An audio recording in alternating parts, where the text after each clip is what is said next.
Hey there, folks. I'm Matt Hansen. And I'm John Johnson. And you're listening to Planes, Trains, and Comic Books, the podcast where we discuss favorites we've reread, comics we want to read, and everything in between. And here's the comic we picked this week. Hey there, everybody. Welcome back to another episode of Planes, Trains, and Comic Books. But not just any episode. Not just any.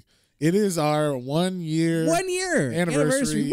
Also the Halloween special. Yes, it's a combo. You get a combo deal from us. Yeah. So like a year ago, we released Batman Hush, and from like my recording on a cell phone, and I tried to make the audio as good as possible. We have come a long way. Yes, we got some new mics. We got some better understanding of comics, and we were thinking about doing like a redo of that episode, just to reread Batman Hush for like our last 50th or our I guess 1 year anniversary. But then we read this one because it was just happened to be like, you know, Halloween, long Halloween. It made sense, and then I was like, oh, this is like a way better version of Hush. So let's just talk about this one, and we don't have to worry about Batman Hush. So, and I think we even mention it in Batman Hush, like, oh, long Halloween, that's good. And I'm like, what? We'll see. We'll read it. We'll see if it is. But well, yeah, because we especially at that time I was like, I think I'd read like one or two Batman stories at the first one, and I was like, now okay. We've read a bit, like 4 or 5 or something. You've read 4 or 5. Maybe I got into Batman way more because of this podcast. Yeah. So I've been reading like a shit ton. No, but I mean like I've been reading. Oh yeah, because you went back and you've been reading. What's the Nightfall series? The Nightfall series from the 90s, which is like all the when Batman got his back broken by Bane. No, it's all canon. Oh, it is canon. Oh yeah, it's canon. Oh. But it's like when Bane broke Batman's back. That whole like him getting his back broken, then like when Azrael took over, and then when Azrael went rogue, and then Batman has to come back from his back broken. Nice. And beat his ass. So yeah, like this has been really fun, like, you know, getting into Batman more, because he's always been a character I liked. Like, I like the animated series and everything when I was a kid, but I don't know, the comics are just so, like, hard to know where to start, what to get into, unless you have a trade like this, where it's like, here's a one story arc that's awesome or whatever. So I had already read this before, and I don't think I've said the name fully. It is Batman The Long Halloween is the name of the book we did this week. It is by Jeff Loeb and Tim Sale. And Jeff Loeb was the writer of Batman Hush, which is why we were comparing that in the episode of Hush. And I would say that this is like 1,000 times better than Hush. This is a superior quality Batman. Yeah, for sure. This is like, if you, as everybody says, Batman Hush is like a great, if you want to like read a thing with all the villains in it. I'm like, no, this one has all the villains in it, and it's a better story. So like, we don't need any of that shit from Batman Hush, and I can tell what's going on the page because fucking Tim Sale is a goddamn master artist, and he just threw his dick on the table, like, here you go. I'm doing 13 inches of 13 issues. I'm sorry, yes, 13 issues of awesome comicsness, and it is 13 inches, by the way. Tim Sale's dick, and so yeah, because this book is fucking amazing. The art is so good in it.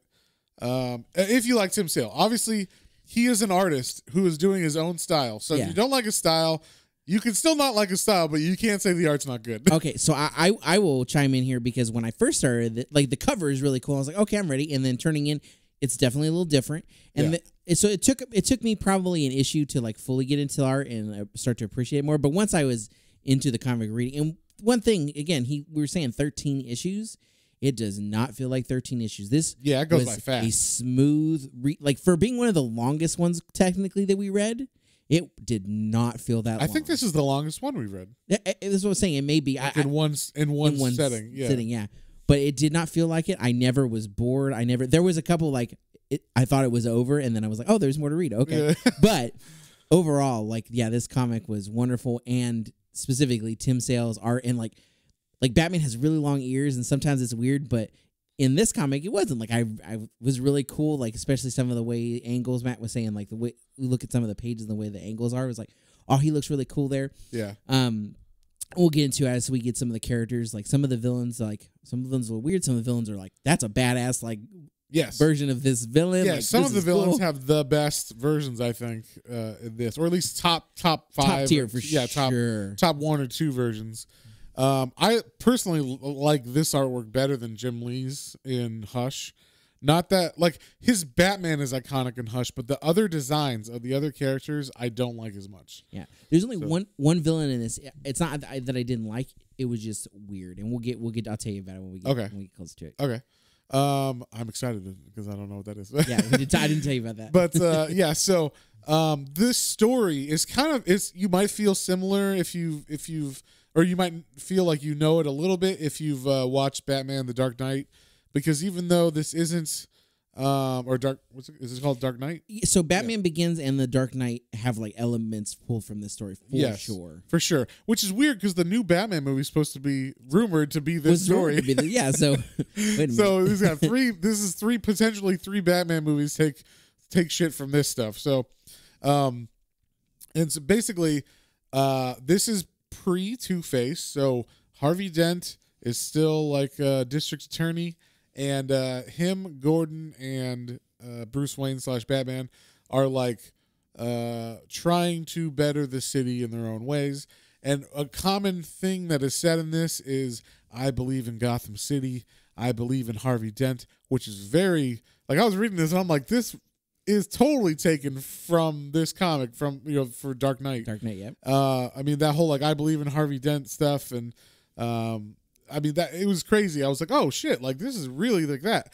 And then also it's all about the mob bosses taking over at first, and so there's 2 families that are like the heads of these mobs. One's called the Falcones and one's the Maroni.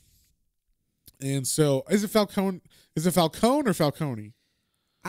I think Falcone. Okay, I think so too. I was reading it, I'm like, I don't know, but I'll just say Falcone. Because Maroni is spelled with an I at the end and Falcone is spelled with an E at the end. So I was like, whatever. But the Falcones are the number 1 family and the Maronis are number 2. So they're always like fighting and, rivaling and whatnot.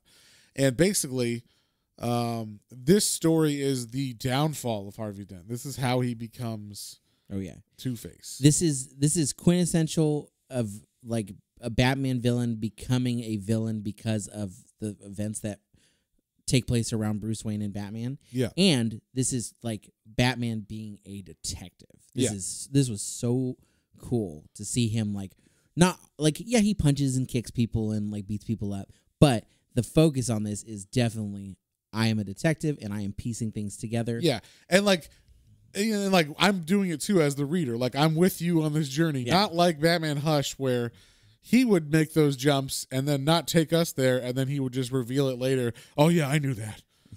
I totally knew that. I totally knew that. Yeah. you didn't pick it up? What are you, an idiot? You didn't surprise me. I knew that. Yeah. No surprise. Like, oh, you didn't know that Jason Todd was not real, and it was it's like, oh, okay. I guess I don't know. Like you're the writer, dude. You're supposed to tell me like what's going on and explain things. But yeah, he does Jeff Loeb does a really good job in this. There was only a couple things that me and you had to like talk, okay, exactly what happened here. But it wasn't necessarily his fault. It was just that because the book is so long, there was like enough time in between to be like, okay, how many people died in this? And like who's responsible for which deaths and what's going on? But basically, like we said, there's 2 crime families. They're fighting over Gotham. Batman is around, but he is fighting, there are bad guys like Joker and all those people, but they're in Arkham for the most part at the beginning.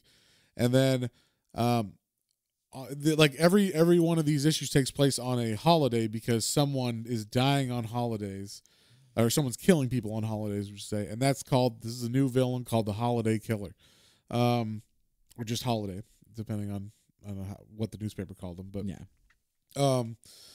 yeah, so like it's a big like who done it? Who is this Holiday person? And they even talk to like Calendar Man in prison, and he's like, he is like this. I'm like, how do you know it's a he? And he's like, well, she would go around, and like, wait, is it he or she? Like, what are you talking about? And so like basically he's kind of like the Hannibal Lecter in this because he's definitely, I think this was definitely modeled kind of after like Silence of the Lambs style where he's behind like glass and everything, and he's got like weird creepy looks on his face. And if they just gave him like a widow's peak, like a hair, Yeah. then he would have like the Anthony Hopkins face or whatever. Is Calendar Man like a really old Batman? Yes. villain? I see. It felt like a 50, like out of like Adam West Batman. Or Yes, something. I think it's an idea that that originally was stupid, and then they made it cool later on. Like someone made it like, oh, he's a super fucked up serial killer or whatever. Not like, yeah, I don't think he was Hannibal Lecter back when he started. I think it was like, oh, I kill people in January or whatever, you know, and like, you know, I'm stupid or whatever. Yeah, some of these villains are pretty dumb when they start off, and then they get a good writer like, you know, Alan Moore or something in there, and then all of a sudden it's like, oh, that was like the most badass character ever. So, but yeah, so the main story of this is the Batman and Gordon and DA Harvey Dent are teaming up to take down these crime families, and specifically to take, and also like find out who the holiday killer is. But like these crime families are like killing everybody and have been horrible. And so one of the first things they do, and this is like in the first book, you see like Harvey Dent's got his wife, and she's like, you spend so much time on these trials. Like, I thought we were going to have like a family after you were done with this. And she's like, well, you know, we got all these things going on, you know, like I can't just drop out. And then like even Batman and all of them, like they say to each other, like Gordon and Dent, they're like, we making a blood oath, kind of like a pact. We will take on this crime head on or whatever, like together. And then like they instantly like start thinking the other one's the murderer and stuff. So it's kind of interesting like that. But they even do something similar where they get all of his money, all of Falcone's money from a bank, and then they burn it. And like just like in The Dark Knight. Yeah, because I guess the Falcone really wants to get hit. Like they're have a lot of cash they're hoarding now, and they're like they need somewhere to put it, so they want to put it in the Bank of Gotham. Yeah, and well, basically, yeah, like the story's kind of long and convoluted, or like it's 13 issues, so we can't go into super detail. Yeah. So some of the stuff you might just have to, like, if you're interested in why that's like that, you go read the book. But like basically, they try to get Batman or Bruce Wayne to allow them to like do funding or like move money for them and invest in his company, and he's like, no. And so they have all this extra cash that's just sitting around in a warehouse, basically, because they can't put it in a bank. Legitimately, just in a warehouse. They can't put it in a bank because it's illegal money that hasn't been laundered yet. And they're trying to launder it through Bruce Wayne, but he can't. And so they burn, like, I mean, I thought it was a cityscape at first. And then I saw that they're next to it. I'm like, oh, okay, so it's smaller than a building. I thought it was like a skyscraper or a bunch of skyscrapers, but it was actually money piled so high that they looked like G.I. Joes or something next to it. And then they light it on fire and it fucking burns. That's like all of his money. He's like, this will hit him harder. And then at the end of that, the first issue, after they do that, they're like, well, that'll get him where it hurts, and everybody goes home. Bruce Wayne and Harvey Dent and everybody. And then Harvey's wife is like, oh, you got a package in the mail. And then he's like, what? Give that here. And then you see someone outside in a car and they blow up a bomb in that package. And then that's kind of like what starts this whole thing. Is like someone tries to kill them, and then someone at the end of the issue actually goes and kills one of Falcone's, or his nephew. His nephew, yeah. His nephew's having a wedding and he kills him. Yeah, it seems like it's kind of part of a like a tit for tat kind of thing. Like, oh, you try to kill Harvey Dent, well then I'll kill, one of your guys. Yeah. So at first, like, only Falcone's men are getting killed. Yeah. In the second issue, some Irish guys that were like working for him, they all get killed. And that's on Christmas? That's on Thanksgiving. Or Thanksgiving, pardon me. And then on Christmas, there's a party on a boat, and then his son, Falcone's son, Alfred? Alberto, that's what, okay. Al, we'll call him Al. Well, there's Alfred. Oh yeah, I know. I got confused because I thought it was going to be Alfonso, but you said it's Alberto. Okay.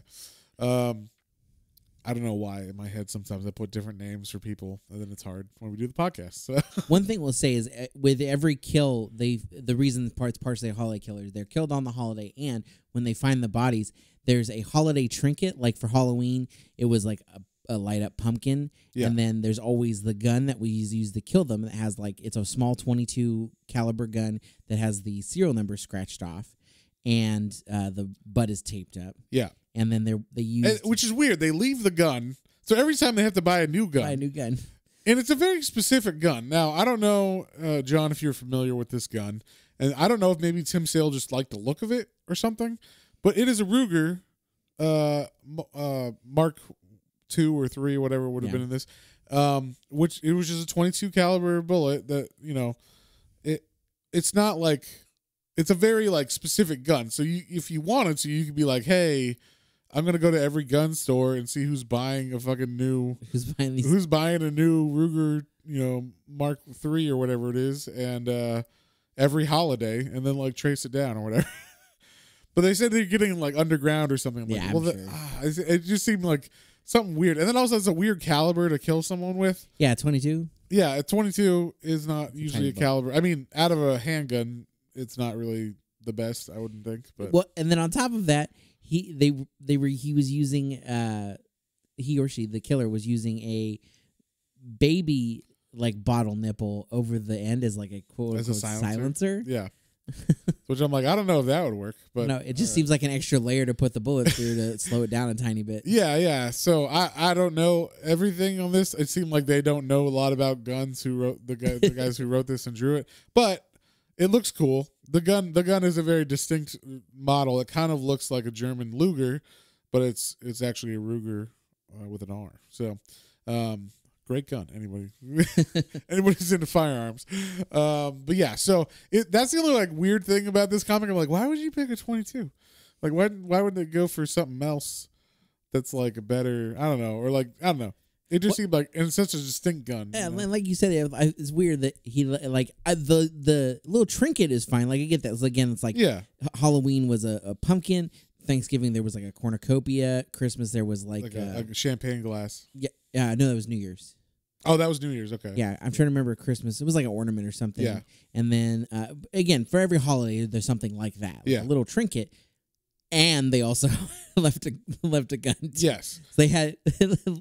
At least, I mean, this goes on. It's called The Long Halloween because the first kill was on Halloween. And it goes the whole year. They'll pick a holiday. You don't know which holiday he's going to pick. Because as they find out when they start asking Calendar Man, like, oh, who do you think it is? He's like, well, he's going to kill on a holiday. And then he starts naming all the holidays. And it's like too many holidays. Yeah. Like January's like President's Day. He says Lincoln's birthday, Washington's birthday. I'm like, those aren't holidays. But yeah, different. Like there's so many holidays in quotation marks. Yeah, you can pick, but basically they pick kind of bigger ones. Even though they do like April Fool's Day, I'm like that's not really a holiday. But except that one was funny the way they did that. I like that one. But so the main part of this is like I said, someone's killing at first Falcone's men, and until they get to Alberto. And then Alberto is his son. He dies on a boat, but he falls in the river. Yeah, on New Year's Eve, he's the one who gets. Well, who died on Christmas then? Christmas was the. I don't know. There's a lot of people who died in the Falcone murders. It was a bodyguard of. Oh, that's right. Falcone. Yes. Okay. That's sorry. His name is Carmine Falcone the Roman. Yeah. That's and they use his name. All three of those names. All three of those. Him. So I'm like, wait, which one is Roman? Which one is Falcone? Which one is? Yeah. So yeah. The Roman's bodyguard Falcone, aka Carmine.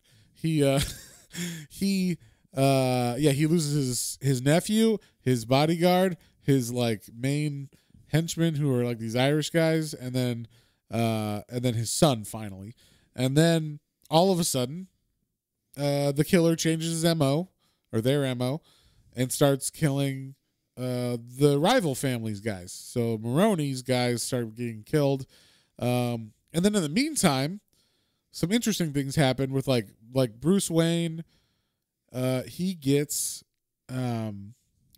like some woman. He's on a date with Selena Kyle. So we say him and Selena Kyle in this, I like a lot. I like their relationship as Catwoman and Batman, and also as Bruce Wayne and Selena Kyle. I will say Tim Sale's Selena Kyle and Tim Sale's Catwoman are top favorite looking, Catwoman / Selena Kyle. I like her costume a lot. It's really cool. I like her costume, but I also just like the way he draws her. She just looks like, I don't know. She looks like she's gonna tear you to pieces, but in the best way possible.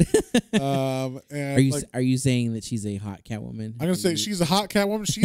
She's a man eater. That's the song that should play every time she walks into a room. It's, oh, here she comes. Because that's what she looks like. She just, I don't know, something about her, like the way he draws her as Selena, as like just a regular woman. She's very like, she just looks like that. And then even as Catwoman, she's even more because she's like she's like you said, she's super muscular in this. So yeah, she's like, but not like a overly like her arms are buff, but she's got like abs and the suit's super tight, but it's not extremely sexy. Like it's not like Jim Balance. I don't know if you've ever seen the Catwoman from the 90s. Very similar cat suit as far as like it's purple like that. And I think that's kind of where he was taking the inspiration from. But Jim Ballant is known for drawing extremely curvy women, and basically it just looked like he would drew her naked and then painted on a cat suit. Whereas this looks like, it looks like a suit. It looks like, form fitting, but it's not overly sexy. Definitely not. But there's something about it that I'm like, I'm into it, Yeah. It looks like a suit, but like it looks like there's a layer over her head a bit for her cat ears and face. And probably protection because there's like a bridge on her nose. Yeah. And like there's her boots that she's like boots as part of her costume. Got thigh-high boots. And they look like they are tactical yet like they fit the costume. And also suggestive. Yes. That's right. Yeah, it looks like it is like a actual suit that is useful as well as. Yes. So it's one of my favorite, and her claws are very cool too. Like they're like integral to her hands in the suit. So like she has full gloves that's part of the suit, and then also they have claws in them that are like built in. So they don't come out. They're always just there ready to like fuck you up. So yeah. And like you said, they do a really good job when it's Batman, and I don't know. They never really say for sure if they know that they are the other people. But when it's Batman and Catwoman, they definitely have that playful, like Catwoman's always like, is she good? Is she good? Is she bad? She's always playing the kind of the middle lane there. Yeah. And then which I love. Yeah, I know. That's what makes her fun. Exactly. And then when it's Bruce and Selena, they're very much like, oh, you can tell like he's like definitely into her, and she's kind of playing like the hard to get, and then kind of like aloof sometimes until fucking Poison Ivy comes out when they're on a date, and she walks up. She's got her face covered and stuff, so you can't see her. And she's like, "Oh, rose for your date?" And he's like, "Yeah." And he like reaches out, and she pricks his finger with one of the rose's thorns. And then now we know as the reader, like she's gonna take control of him. So she's actually working for Falcone because obviously his money is not able to be. Most of it's burned, but also whatever he's making extra now that isn't burned, he doesn't want it to burn again. So he's trying to figure out what to do. So basically, he figures out if he breaks a bunch of people out of Arkham to cause some havoc for Batman and stuff, and also just in general like cover his tracks, he can use Poison Ivy or like hire her to brainwash Bruce Wayne to then go on his board and be like, I will allow Falcone to invest in our business and we will be partners or whatever. And so like that's what she does. Yeah, and that's one of the things that makes Harvey Dent like more suspicious of like and like we said, they as this goes on, at first they're like buddies forever.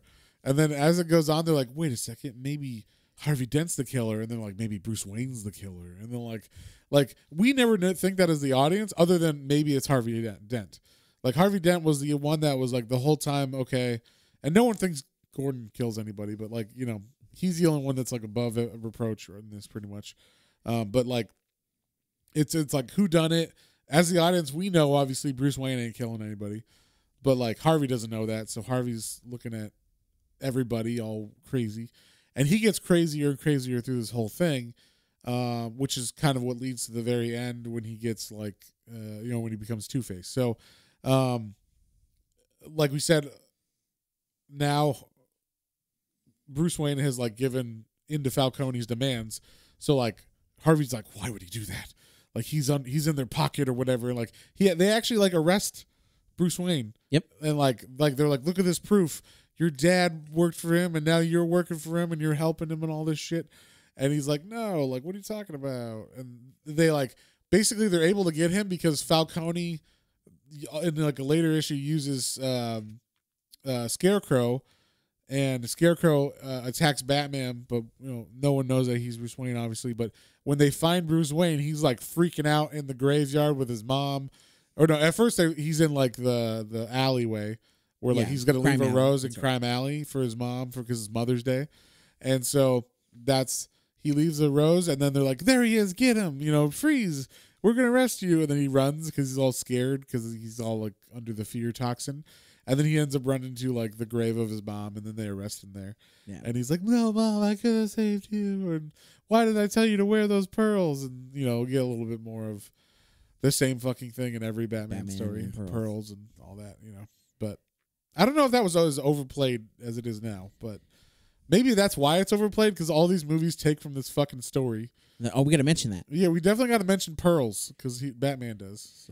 So this is getting into the thing I was telling you. So when Poison Ivy first shows up, like obviously we're like, oh, that's Poison Ivy. Yeah. And then when she reveals herself later, that's the only one that was weird because I like the way he draws Poison Ivy. I like it. I just like, especially for some of the bigger scenes, it looks like they don't really look like leaves. They kind of just look like paper mache, like green squares. Yeah, but that's like his style. Like he's not going to draw like a full leaf or whatever, you know what I mean? No, and it was once I got into the first. That's the only costume.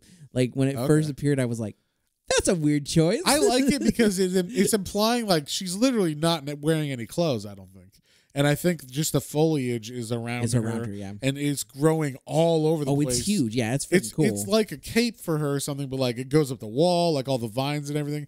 So yeah, all the leaves are drawn like little squares and stuff, or like little trapezoids. But you're supposed to kind of look at it like back, or like it's not supposed to be so detailed that you're supposed to see all the leaves or whatever. As far as like the shapes of all of them or whatever. Well, some of the other characters. So like you brought up Scarecrow. I really like Scarecrow's design. I thought Scarecrow looked badass. Yeah, but he's not as intricate. Except that all the straw, like you has all the a couple straws, but I mean he didn't have 800,000 leaves to draw or whatever on each page. I need you to draw out all 8,000 leaves. I want to see the veins in every leaf, and I want to be able to know if it's deciduous or not deciduous from a tree. So yeah, it's with that design. I understand why he did what he did. It just doesn't seem feasible to draw everything like out. But it was very. Like it was the one that's like the most different, I think, from the normal costume, because like I said, she's not even wearing a costume in this. And like when she's actually controlling Bruce Wayne, he's like covered in foliage too, like under his suits and everything. Was cool. And then Catwoman breaks the spell by like ripping off like with her claws, like she shreds the leaves off of him. And I was like, oh, that's awesome. So. Yeah, it's like it was different. That's definitely the most different. I didn't think about that, but I already knew it, so it didn't seem different to me. No, and that's why I was saying like the first issue I was like, this is interesting. This is unique art, and I'm not sure how I feel. And I'm like, okay, I like this. This is cool. It fits the story, and then everything's going fine. And then I was like, whoa, yeah, that's a weird Poison Ivy, but okay. And then like I said, it grew on me and it was fine. It was very like, whoa, stick out like a green thumb. Yeah. Well, I know a lot of people, because the Joker's in this, and I know a lot of people don't like his Joker. His Joker's got some big teeth. And he's got a giant mouth, and he's got like way too many teeth, and they're all crooked. They don't line up at all. So they're very like, it's very stylized, but it's creepy to me. I like the way it looks. He seems menacing, but like in a... it's almost cartoony the way that he looks sometimes. There was one scene where he was talking to Falcone, and he whispers in his ear, and his lips are like dark black / red-ish. Yeah. And so when he's talking to him, it looks like it's gonna drop in, like a drop of liquid into his ear or something. Like it was like a weird thing, like he's implying, and I think he drew it like that on purpose, like he's getting into his mind or something like that. Like it was just creepy and weird. And I was like, oh, that's the first time I saw that. But yeah. He was cool, and Joker and that was cool when Joker broke out. It was very much like Joker doing his own thing, like kind of like looting places, using his little like Joker, nerve gas or whatever. To, he flies a biplane around and stuff. He's got like the silliest story in this, but it's like fun. It like kind of brings a bit of like, I wonder what's going on in this one, But yeah, it's. The story, like we said, is long. There's like, it doesn't need to be as long as it is. I don't think it could have been 9 issues or something, but the way they told it really showcases like the art and like everything that Tim Sale has to offer. And so I'm okay with it. It also doesn't drag at all either. So no, one of the things I wanted to say too with the competing crime families, I really did like that so you have that going on, and then when all the money gets burned, and then Falcone starts using the working with some of the villains more, so like his sister is also like a lower boss or whatever, and her and some of the other people, like you kind of get that that like, you the regular guys aren't good enough, or you got to go with these like costume freaks. Yeah, like they all start to kind of like, it's kind of like the mob. The mob is mad that Batman has invited or caused all these like supervillains to come around, and they're just like dressed up crazy and shit. It's weird. It's funny that they're so mad about it, Yeah, they're like they're not real like bad guys, like they're just doing all this crazy like havoc-y stuff around, and they're not really in it. Like, why are we even like working with them? I like that little undertone too, like of like inner fighting. Yeah, they do not like them. Yeah. And then, a little bit later we have there's one more member of the Falcone family that comes in. It's his daughter, Sophia, who is a terrifying woman. She is very tall, very brutish. Like she looks like she could beat up anybody. She looks like Chris Cyborg. She looks like, she does. She yes, kind of looks like Chris Cyborg. She's gonna beat the fuck out of you. Yes, less Brazilian, more Italian, but that body type for sure. Very much so. And so very Enforcer-esque. Yes, and she's cool. Like her character doesn't really do much, but she seems like she's menacing. It just kind of adds like another level of, I wonder if she's gonna do something interesting, because she's so unique looking, and also like stands out in the comic itself. You know what the coolest thing about her though is when the Riddler is one of the guys that Falcone's hired, and he's just obviously specifically hired the Riddler to figure out who this killer is that's been killing his men. The holiday killer. Yeah, and so he's got Riddler in his office, and then his daughter's there, and his daughter, they're like, you have to figure it out, and he's just throwing out like, maybe it's this guy, maybe it's that guy, maybe it's this guy, maybe it's that guy, and it was cool because also at the same time in a different part of town, I think it's Batman and Gordon are also throwing out, maybe it's this guy, maybe it's that guy, yeah. And like they're kind of interposing them in the comic, which I thought was a very cool way to do that. But she like basically he's like, it's not like I'm gonna die if I don't get it right, and he's like, that's exactly what I'm saying. Like, I'm gonna kill you if you don't tell me who this is. You're supposed to be the greatest fucking mind ever. And I thought that was funny that this is kind of like a reveal of how actually stupid like Riddler is in reality, but he thinks he's the best mind ever, but he's not actually, because he can't figure out something simple like this. But so while he's in the office with the daughter and Falcone, after he's like, I'm gonna kill you if you don't come up with it, he's like, I don't know who it is, and then his daughter starts like puts her hands on his shoulders and then slowly moves up his head, and he's getting like more and more nervous, and he's starting to look less like the Riddler and more like an old man who's got like stupid clothes on, basically. Like the way that they light it and everything just shows that he's just a stupid man. Like he he doesn't know what he's doing, or he thinks he's like way in over his head. It's kind of like in Die Hard when Ellis is like, "Oh, I know John.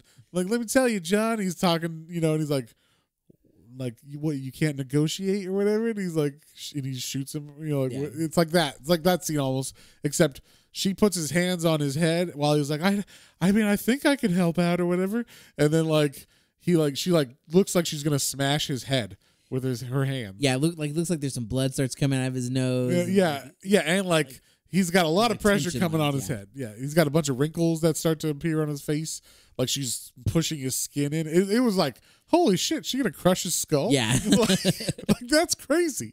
And so, and you wanted to talk about Riddler after this, right? Like, because right after the scene, he's about to leave. Yeah, he's going to leave or whatever. And this is one of the holidays is April Fool's Day, and this is one of the interesting ones, and they have to try to figure out why this happened later. Is so people more than just Falcone's people start to die.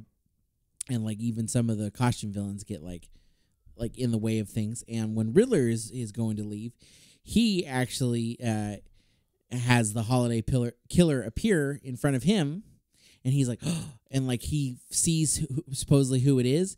And when the holiday killer goes to kill him, he doesn't kill him. He actually just shoots around him, and he shoots like like a cartoony outline around. I thought that was a bit ridiculous, but it was fun in the comic. Yeah. And the reason he didn't kill him is April Fool's Day. Right. It's like, oh, just kidding. Like, you're not going to die today or whatever. I thought that was a fun little. I definitely thought. I mean, I wish in April Fool's. I mean, I wish that because it also doesn't make sense for the gun, right? Like if he had a Tommy gun. Yeah, that's true. I mean, he would literally have. But he would go 10 shots, reload, 10 shots, reload. It was like 4 or 5 reloads. Out of the magazine because that gun only holds 10 shots. So. Once again, they picked the gun for style, I think, over actual like usefulness in the comic. But whatever. At least they got the caliber right. Who knows? But yeah, so like that's kind of like the main thing. And through this whole thing, this whole story, like the families are like they're at war because all of their people are dying, and they're like, we know it's one of their guys or one of It's not someone. It's not Dent. It's not Batman. It's not Gordon. It's got to be either Falcone's killing Maroni's people or Maroni's killing Falcone's people. So, that's why at the end, pretty much Falcone's the only one who's like left with his daughter at the end, at his family, and so Maroni is kind of at the end of his wits, and he's like, "Fine, fuck you guys. You killed like everybody in my family. I'm going to testify against Falcone." And so he goes to testify with Harvey Dent, brings him up. And I guess Falcone gets to him first and says, like, hey, if you don't, like... Oh, that's what it is. And that's where Sophia comes back in, because when he's, like, locked up or whatever, Sophia goes down and sees him. And apparently, Sophia and Maroni... Oh, that's right. Love, and she took a fall for Maroni because she loved him. That's why she was in jail. Yeah, so like this lady, I mean, now she's a man eater, like for realsies. Like, and I mean, like she will literally eat you because she's gigantic. It's like Brock Lesnar in woman form. Yes. and she and Maroni. I don't know if is it Maroni's son or just Maroni. It's Maroni himself. They were in love. And she was in prison. That's why she was gone at the beginning of the comic, because she took a fall for him. So now she comes down there and she says, I know you hate my father and you want to testify, but what I want you to do is actually, you have a debt. You have to pay me back, and that's what I'm calling in your debt. Yeah, do the right thing. You have to do the right thing, which is not testify, but you got to throw acid in his face. Yeah, and killed Dent basically. And they have a in guy. I guess Harvey Dent's like little helper guy also works for. It's like his assistant. Is also, he's been giving information to Falcone, and he actually works for Falcone. Yeah, and he gives him the thing because like he gives him a bottle, and it's like, and then he gives like antacid. Yeah, his for his ulcer or whatever for for Maroni's ulcer or whatever, because he's gonna testify, and he's like, oh, my ulcer's acting up. Yeah, let me take a swig of this. And he's like, And we also see like right before the trial, basically Harvey Dent is pretty crazy because he like has a coin already, and he's like talking about he got justice. the coin from his dad, I guess he went. Yeah, I think that's lore, is that Yeah. he got it from his dad before. But he's like really overly worked for this case, and he's freaking out. And you can also see his family's paying for it, because even Gordon, they kind of juxtapose Dent's family life and Gordon's family life. And Gordon, he's got a wife, but Barbara's there helping him out, and like he's like, "Sorry, honey, I know it's a lot, but I'm trying my best," or whatever. And then like Dent's just like gone all the time, and like, trying to figure this every shit out. every time he's home, she like his wife Gilda has to go and like check on him, and he'll be like down in the basement working on something, or in another room with all of his paperwork and stuff, and she always has to like pull him away. And you really see that more too, because the Gordons and them will get together on a rare occasion, like it'll show them around the holidays. Yeah. And like Harvey still like has to be pulled away from work, and it's like you're supposed to be together with family. Like the Gordons are here, we're supposed to be entertaining, and so like it shows Barbara or is it Barbara, right? Yeah, it's Barbara and his wife. Yeah, and his wife talking with Gilda, and they'll be like, "Oh, I wish Harvey was here more," and she's like, "Yeah, Jim's away, but he gets home, whatever. I'm sure things will calm down eventually." Yeah. So at the end of this, like they're in the courtroom, just like in every rendition you've seen of how Two-Face becomes Two-Face. Basically the guy's like, "Oh, I got an ulcer. Let me get a bottle out and take a medicine." And then the guy's like, "What?" And then he's like, "Why don't you take a look at this, DA?" And he like throws the shit into Harvey's face. And it's a really good panel. I love the way they show the shit, like it's flying at him, and he's got this very surprised look, like, "Oh fuck!" And then he falls on the floor, and it's like, "That shit'll eat through cement. Have fun looking like it's just the way that they explain it. It just seems like, oh my god, his face is gonna be fucked." Yeah. And the way that they draw his face is very, very crazy. Like, oh yeah, I like this. I like this better than most renditions, where the other ones just kind of look like maybe he had like a stroke and lost blood to his face or something. It's like this basically looks like the movie when he becomes in the Dark Knight, when he becomes, and his face is just completely burned and like the eye socket and everything. Like it's like they took that picture and then made it into the movie for Dark Knight, but it's pretty close. It is like, it just looks like grotesque flesh. Yeah. That has been like ripped, burned. It's yeah. Yeah. And so they take him to the hospital, but basically he escapes now that he's all fucked up and everything, and he's like, now he's over the edge. Now he is completely Two-Face because of what happened, and so he goes out of his way to find Falcone, and everybody's looking for him, like, "Where's Dent?" And of course he's going to find Falcone. So he goes there, and he ends up shooting him in the head. Like, he just fucking kills him. Like, yeah. But he does the flip the coin thing, but every time he always just happens to flip it. But there's like in the meantime, when that's going on, we actually find out who the holiday killer was, because they figure it out, because the last person to die was a coroner. Right? So a coroner dies, and they're like, why would they kill a coroner? That doesn't make any sense. He doesn't have anything to do with this. So they find out that the coroner had records. Well, it's the coroner and the aunt of Alberto. I'm going to say, God damn it. I always mix up the names sometimes. But anyway, Alberto, his aunt, who was the mom of the first guy that died, the nephew. Yeah, sister of Falcone. So she gets killed too.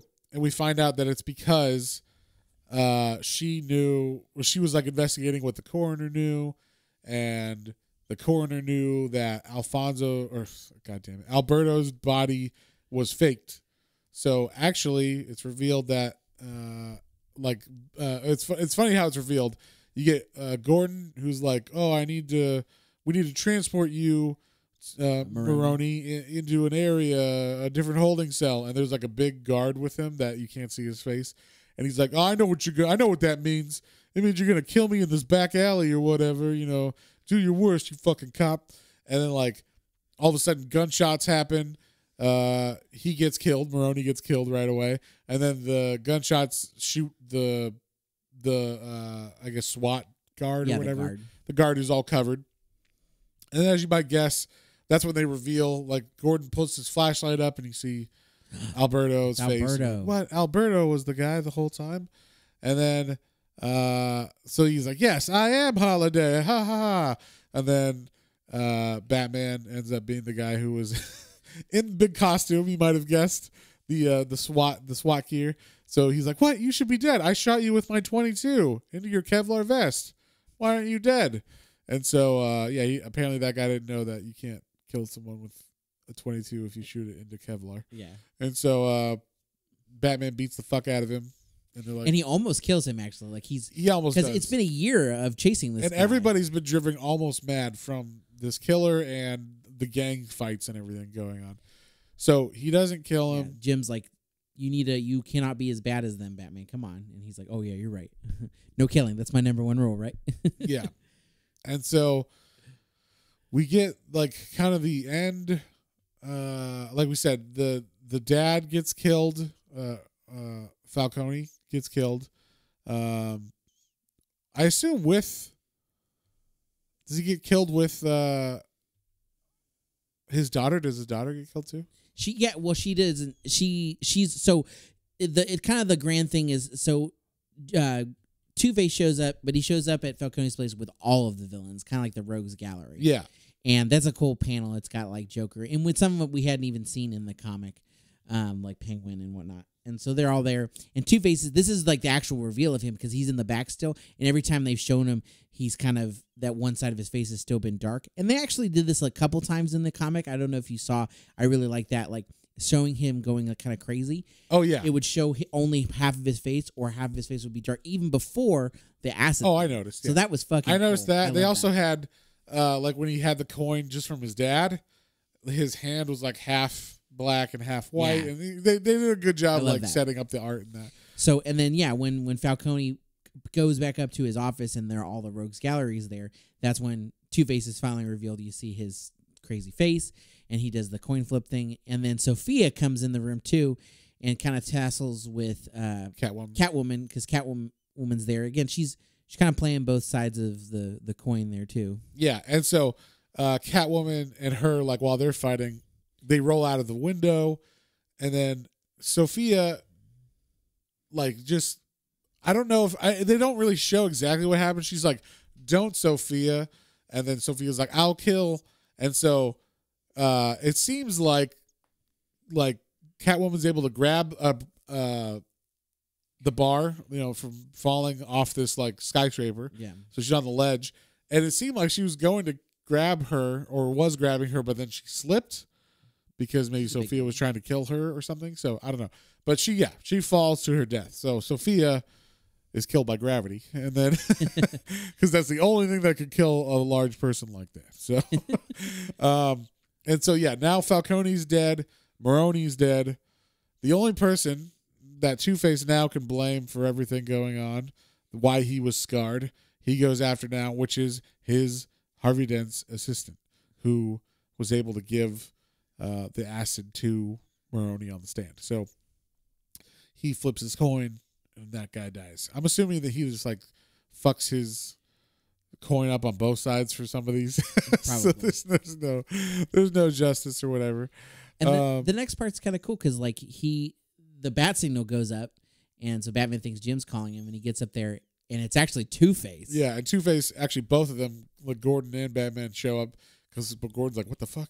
And so Two-Face is talking to them and is like, it's all over, huh? Like, this, there's nothing to believe in anymore. And, like that guy, Alberto's going to get the gas chamber, and, it didn't have anything to do with any of this shit. Like it wasn't me. It wasn't you. It wasn't what we thought, like why this was going on, why this holiday killer was going on.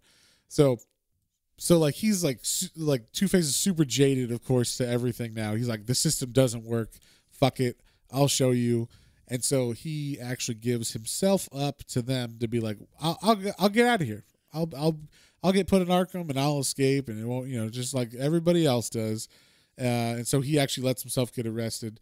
And he also says like, oh, there were 2 holiday killers. He's like, what?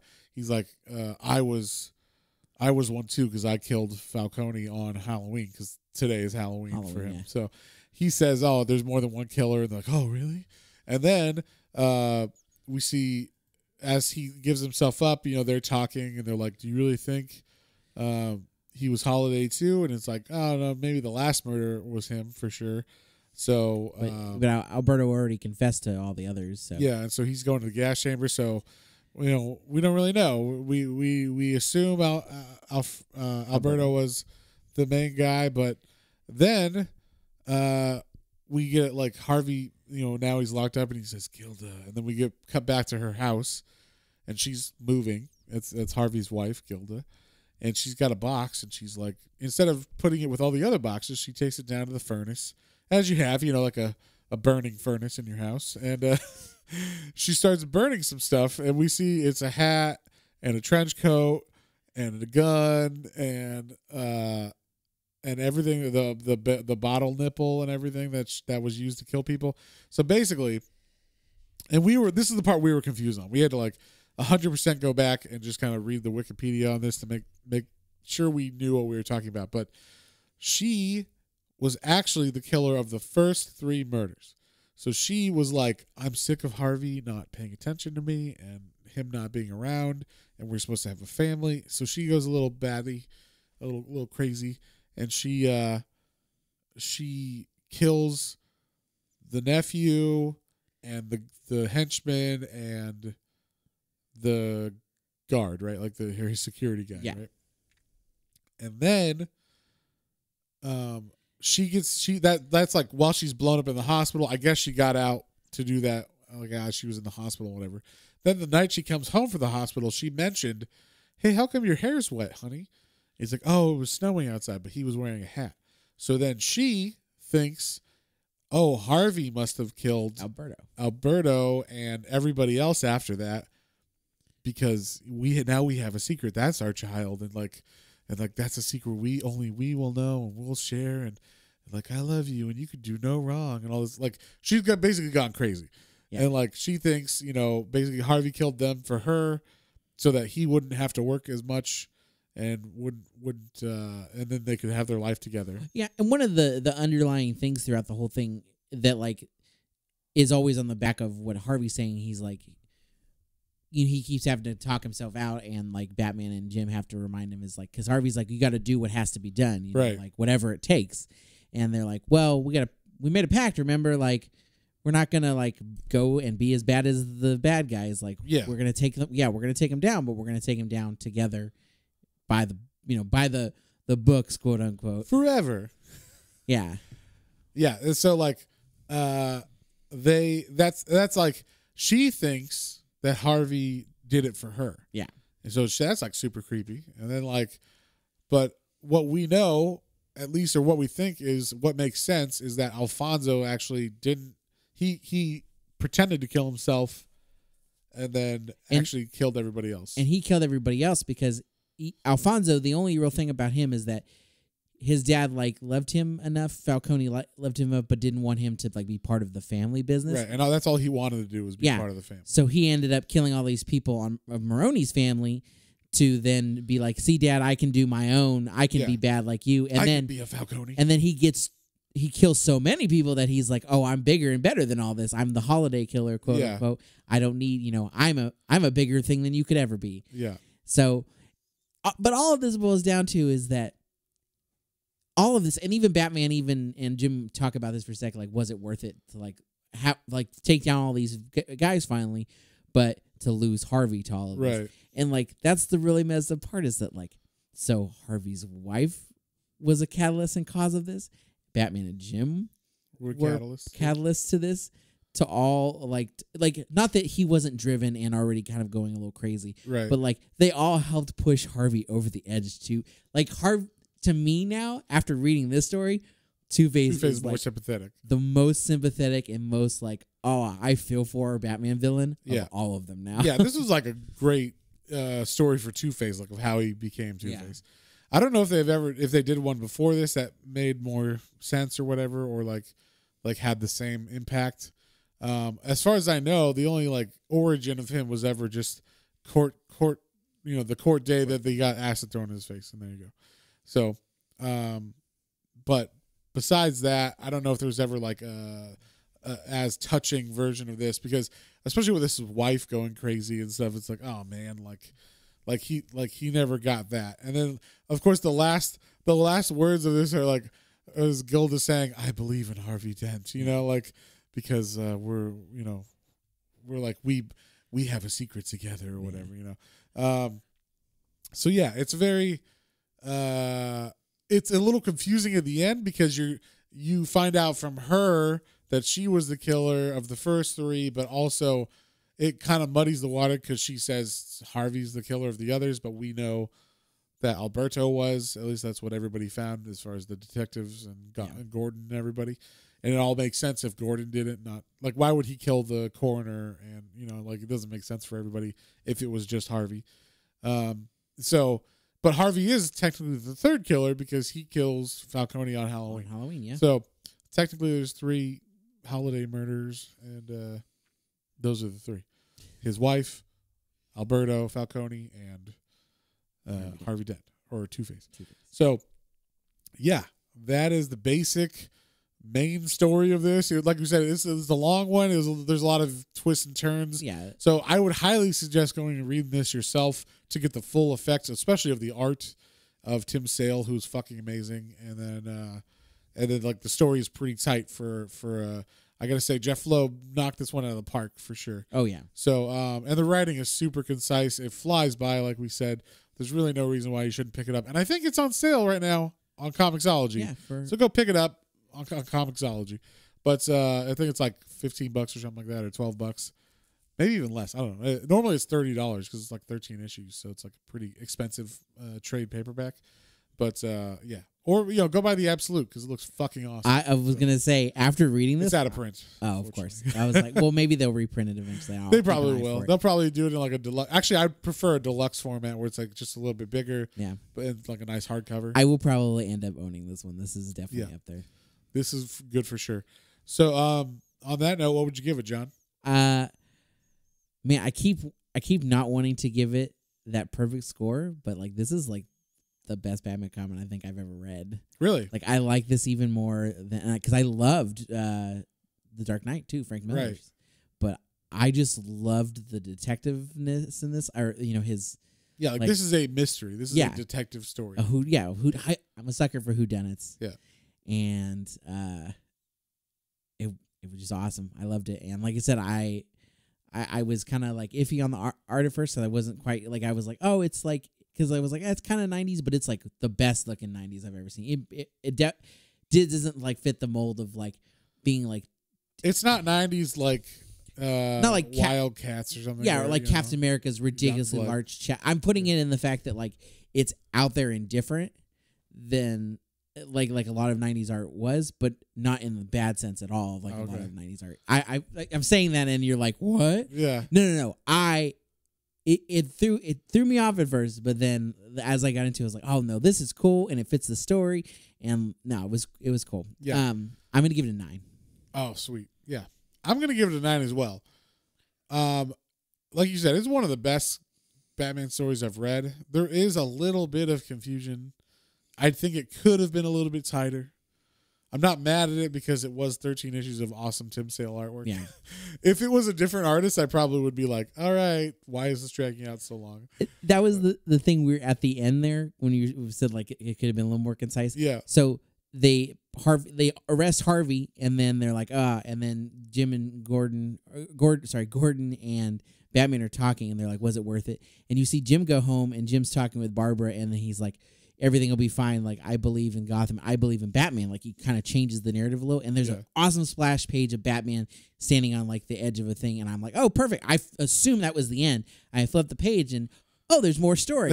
And there's a little bit more of, like, follow-up. And then I was like, okay, this is done. And then flip the page and it's Harvey Dent in jail talking to Gilda. I'm like, okay, there's a tiny bit more. And I read it. And then it's Gilda being like, I love you. I believe in Harvey Dent. And I was like, was kind of Lord of the Rings. There was like 3 places I felt like it could have ended. Yeah, are they ending in Rivendell or what the fuck? You know, like, not in a bad way. Why are we going back to the Shire?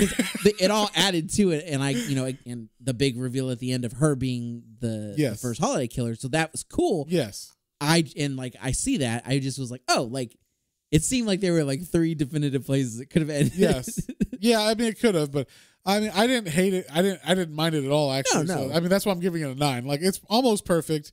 I think Jeff Loeb is sometimes he's a little too clever for his own good. And this had a little bit of that in it, but not enough to make me like not hate it. It's just maybe if it was 1 issue less or something, it would be a 10, or I don't know. I don't know what could make it a 10. It just doesn't. Maybe if it was more groundbreaking. I think just because it's a Batman story and it's just straight on meat and potatoes detective, it doesn't feel as groundbreaking necessarily as maybe it is. Like I said, I don't know if this is the first full tale of how Two-Face became Two-Face. And if it's that, then it's a 10. But if it's not, then it's a 9. But I mean, we're splitting hairs there, you know? So like, because Tim Sale's artwork is so fucking awesome in this. And if for reference of what Tim Sale artwork looks like, if you've seen Mike Mignola's artwork, like Hellboy or that kind of stuff, he's very similar to that. He uses a lot of dark shadow and color where it's like just the whole background's black, like black. And then Batman will be standing there and he's blue, like super deep blue. And then he'll have black shadows all over him. No like grays or like no like light casting a yellow on. It's just black or blue, or you know, it's very, very deep color. Deep, rich purple cat suit. And I was telling John the absolute of this because I saw it before, has like 16-inch thick pages just to have that ink. That much ink. You know, that much ink in it on each side. It's like so thick. But yeah, it's like one of the best artist renditions of like their own Batman world, especially in the 90s when all the Nightfall stuff was going on and Azrael and all that. Like, there's some shitty artwork in that run. Yeah. This is him going like during the same time, like, I'm not following any of that. Here's my shit. Oh yeah. Check this shit out. And it's awesome. And like, I want to say one last thing on the art. I forgot. It was one of my favorite things too. Specifically with Batman and Catwoman and Selena Kyle and Bruce Wayne. There were so many really cool transitional pieces of art. Like Batman and Catwoman were fighting and then they're like finishing up and they're like kind of holding hands a little bit. Like as far as like Batman like holding her like he's going to like let her go or whatever. And then that panel of Batman and Catwoman's hand together, the next panel is Bruce and Selena holding hands walking to, you know, whatever thing they're going to. And there were several of those like that specifically in their relationship. And I just thought that I love the parallel. It's so cool. And also I think that's all Tim Sale. Yeah. Because just reading other volumes of their stuff together, like Jeff Loeb is the best with Tim Sale. Then when you read Jeff Loeb with other artists, he's all right. But like he's nowhere near as good as he is with Tim Sale. And I think that's Tim Sale elevates his writing to make you think, oh, he must have added that in the script. And I don't think he did. I think Tim Sale does that stuff on his own and adds that, and then like it just seems to us like, oh yeah, that's part of the story. Nice. You know, like, so I think Tim Sale elevates Jeff Loeb to a level where he is like oh wow, this is masterful. So yeah, we both give it a 9. Next week we're doing I guess you know what, I already said we were doing this, and we took a break for Halloween, so we're gonna put it out now, which was Genius, the second volume, which is called Cartel. We noticed Genius has been getting a lot of downloads, so we were like, oh well, I guess we'll do the second volume. And then I said that like 4 weeks ago, and then we ended up doing all these Halloween books because we realized, oh shit, we're already like into the month of October where we have to do all these Halloween books. So sorry for putting that off so much. But now you get it. Now you get it in the next week. And I hope you guys liked our Halloween stuff. Yeah, I hope you liked all of our Halloween. We're going to put out polls and stuff. And let us know in the comments, too, what was your favorite episode, whether it was one of the mini ones or one of our big weekend issues. Let us know. Yeah, give us some good feedback or bad feedback. Or bad, yeah. Tell us we suck and you hate the sound of our voices. But on that note, if you guys have any comments, questions, or suggestions, you can email us at planes, trains, and comic books, all one word, at gmail.com. And don't forget to check out our Instagram, Twitter, Facebook, and YouTube channel for exclusive content.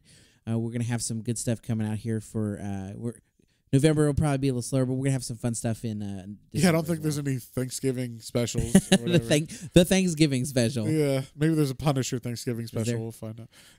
Thanksgiving with the Punisher. There you go. But for sure we'll do something for for Christmas, just like we did last year. But maybe pick 3 books or a couple books that are like Christmassy or somewhat, and then so a lot of comics have some holiday specials. At least snow in it. Yeah. So all right, well, we'll see you guys next time on the next one. Bye. Well, folks, hope you enjoyed that episode. If you did and you'd like to follow us on social media, our Facebook is Planes, Trains, and Comic Books, and our Instagram is @Planes, Trains, and Comic Books, all one word.